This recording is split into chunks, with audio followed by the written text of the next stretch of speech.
People are coming in to try and learn how to lay hedges. That's what we're promoting today. Anybody can come have a go. Don't matter whoever you are, you don't have to be farming background, anything. Which we've got a lot of people from office work to anything come and have a go. What we aim today is we've got a young mature hedge here, showing the different techniques, what to do with the branches, how to thin the hedge out a little bit. Once the fence has been taken down, we come in at the side, take quite a few of the low branches off so you can see what the main stems are.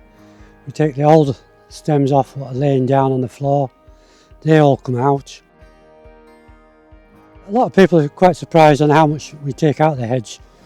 They think everything should go in, but you don't want everything in, because if you have everything in, you end up with a very dense hedge. It's very smothered.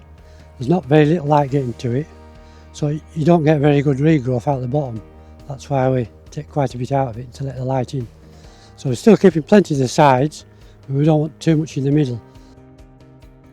Then once we do that, we can start having a go at laying the hedge.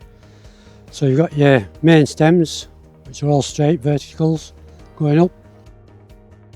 And you've got to first get your first pleature laid at 45-degree angle. That is the absolute key. Get it at 45-degree angle and follow it from there and then onwards.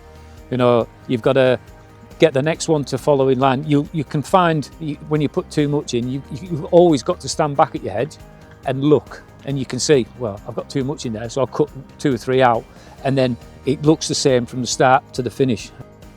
This is roughly what we're aiming for, is something like this. So that's your main stem, is up there.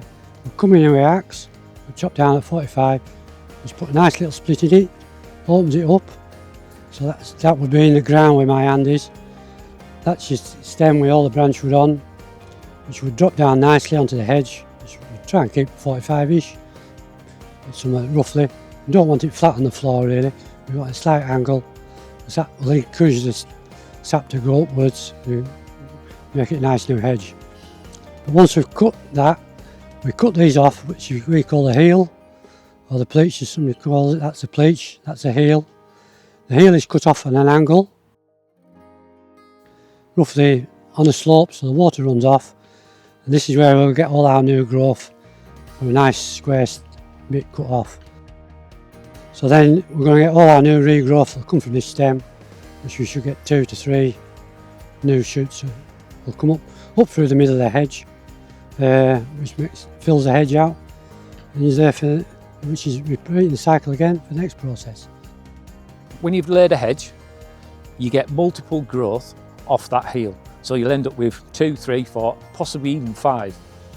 So when you come to a hedge that's already been laid before, we only need 6 plants per metre out of those that have grown. So we've got 6 stools there, and we've got 4 in every one. We've got 24 stems there, and we only need 6 of them. And it's getting that through to people, because if you put everyone in, you know, I can make my hand look like a newly laid hedge, right? Fingers are apart like that, the way that we do it with 6 plants per metre. If you laid them all in, that's how it looks, and that's how it looks from ground level. If you've got wood going over every stool, there's no daylight getting there. So there will not be multiple growth off the stools from then on. So it is important that you don't put too much in. Yes, it has to be a barrier, but if you put too much in, it will not rejuvenate. The stakes down the side of the hedge are roughly just to hold the hedge in place. The hedge is roughly 3 foot to 3'6" wide. Roughly, we're trying to get 2 lines of hedge in a way, so we keep the middle light. But there's plenty of brash and stems at the outside, which keep the stock from getting in. Most hedges are fenced nowadays, but if you didn't fence it, that was the aim of it. You have a nice brush hedge, both sides, a bit lighter in the middle, so all the new shoots from these cuts would mainly come up through the middle and be protected. So the stakes are alternate, so there's about one every metre roughly. So you've got one every metre, then alternate on the other side, so they're not in line with each other. So which then it's slightly nipping the hedge up and keeping it all good. You've got to sort of like say to yourself, well, I've got too much here, but there's a hole behind me. What am I going to do? Well, that's easy. You lay one backwards. When you've laid one forwards, you fill that hole and then you put a stake in and it holds it. Main key thing is getting your stakes in as you're going along. If you put your stakes in when you're going along, you can work the hedge so that it actually binds to the stake. The key thing is with our style, you've got to put stakes in, but they've got to be doing the job. You've got to be able to get hold of that stake and wobble it. I usually put the wood on the inside, bit of brash on the outside, and then occasionally I will fold the brash in and then I will wrap it around the main stem. The idea is that when I get hold of that stake, that hedge moves. So that's proving to me that that stake's doing the job.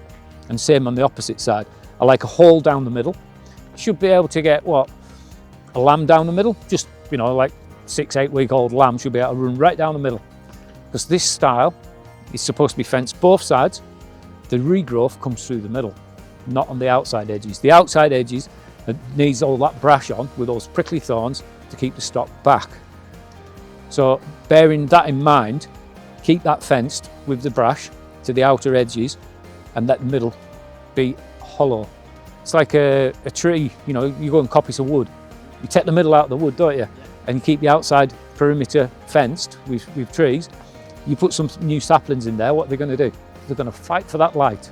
So that's how you get the straight stems. And if you have plenty of daylight there, that's what will happen.